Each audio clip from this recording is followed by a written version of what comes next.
Lalaki na yung malunggay. Hindi na maganda na yung dahon. Inuod. Sarap sana ang dahon nito eh. Tamar. Malaki na yung tanim ko ng tamar doon. Talong. Daming talong.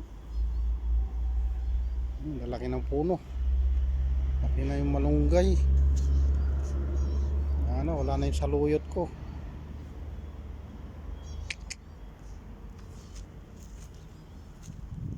Opo.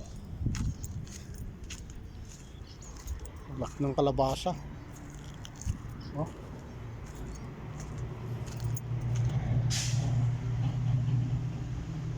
Sarap ng dinengdeng nito.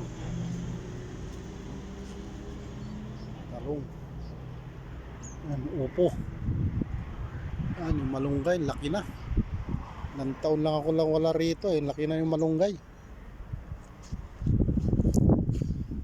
Sawa tayo ngayon ng malunggay.